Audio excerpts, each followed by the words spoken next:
শুভ দুপুর বন্ধুরা, সবার কি অবস্থা? আমার অবস্থা এই যে মৌসুমী দিদি ভাইকে নিয়ে দুপুরের খাওয়া দাওয়া সারতে বসে পড়েছে, আর মৌসুমী দিদি ভাইও ফটোশুট করছে এত কিছু খাবার দাবার দেখে। যদিও সেটা আমার কাছে খুবই সামান্য।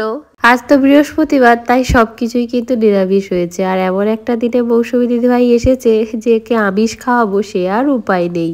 আর এই নিয়ে তো আমার বাবা মা পুরো পরিবার আমাকে বকাবকি করছে, কেন এমন দিনে ডাকলে যেখানে আমরা সবাই নিরামিষ খাই, বৃহস্পতিবারের দিন তুমি কেন ডাক। আর মৌসুমী দিদি ভাইকে উল্টে যদি আমি বলি তুমি কেন এমন দিনে এলে যেখানে আমরা নিরামিষ খাই, তুমি আমিষের দিনে আসলে পরে তোমাকে কত রকমের আমিষের পদ করে খাওয়াতাম। আর সেই কথা শুনলেই মৌসুমী দিদি ভাই মুচকি হেসে বলবে, দিদি ভাই আমি না তোমার সাথে শুধু দেখা করতে এসেছি, তোমাকে ভালোবেসে তোমার কাছে এসেছি। আমার কাছে আমিষ নিরামিষ এগুলোর কোনোই ম্যাটার করে না। খাওয়া তো সবসময় হয়, কিন্তু মানুষের মধ্যে যে মেলবন্ধন এটা থাকা অনেক বেশি প্রয়োজন দিদি ভাই। এরকম ইমোশনাল কথাবার্তা যদি ভালোবাসার মানুষটা বলে তাহলে তো চুপ করেই যেতে হবে। চলো এবারে তাহলে ঝটপট করে খাওয়া দাওয়াটা সেরে নেওয়াই যাক।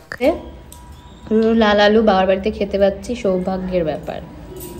লাউর তরকারিটা মাখিয়ে নিলাম, এবার এটা খেয়ে দেখবো। দারুণ হয়েছে। ভালো হয়েছে? দারুণ টেস্ট। গয়না বইটা খেয়ে কেমন লাগছে? ব্যাপক লাগছে। এটা কে দিয়েছে পুচুড়ি? দিদা দিয়েছে, আমার দিদা। মা বাড়ি থেকে এসছে বলি। দিদিভাই গয়না বড়ি একটা খেয়ে নিয়েছে, আর একটা আছে। সব খাও তো তুমি? হ্যাঁ।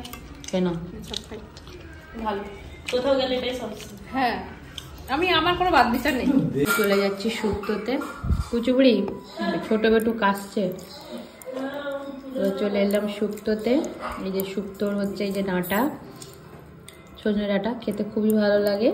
আর এই যে মা দিয়েছে এই যে পুচিবুড়ি রান্না করেছে, এটা হচ্ছে গাজর। আজকে মা কোনো কিছুই রান্না করেনি, আজকে কিন্তু সবই রান্না করেছে পুচিবুড়ি। এই যে আলু বেরিয়েছে একটা, আর কি দিয়েছে দাঁড়াটা ঢেলে নিলে বোঝা যাবে ব্যাপারটা। বড়ি ফড়ি সব রয়েছে তো, ঢেলে নি। এই ঢেলে নিলাম। এইবার এই বেগুন, সজনে ডাঁটা, আলু বেরিয়েছে, এই যে উচ্ছে বেরিয়েছে, ব্যাস এই দিয়ে আজকে একটু মেখে মুখে খেয়ে নিই।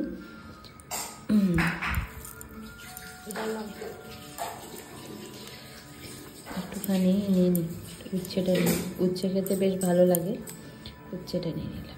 এবার বলো তো এই শুক্তোর মধ্যে এই বিউলির ডালের ফুল বড়ি খেতে কার কতটা ভালো লাগে? আমার তো দারুণ লাগে। কেন বলো তো? এই যে ভাঙলে মুখের মধ্যে পুচুস করে একটা রস বের হয়, মানে শুক্তোর যে ঝোলটা থাকে ওটা যে বের হয়, দারুণ লাগে আমাকে এই ব্যাপারটা। শুক্তোর মধ্যে তো আমার মা গাজর দেয়। তোমাদের বাড়িতে এরকম গাজর দিয়ে কি শুক্তো রান্না হয়? আমার কিন্তু শুক্তোর মধ্যে গাজরটাও খেতে দারুণ লাগে, এমনি কাঁচা দিলে কিন্তু সেটা খাই না। শুক্তোর বাটিটা তো বেশ সুন্দর ঢেলে দিলাম, কিন্তু কাঁচকলাই তো আমার পাতে এসে পৌঁছায়নি। ও বাবা, তারপরে দেখি লাস্টের দিকে খাওয়া শেষে এই কাঁচকলাটি বেরোলো। তাই ভাবি শুক্তোর মধ্যে কাঁচকলা থাকবে না, তাই কখনো হয়? মটরশুঁটি আলু দিয়ে পনিরের এই নিরামিষ সবজিটা কিন্তু আমার পুচিবুড়ি দারুণ রান্না করছে আজকাল যদি নিরামিষ হয় তাহলে অবশ্যই ওকে এটাই রান্না করতে বলি, কারণ আমার খেতে যে দারুণ লাগে।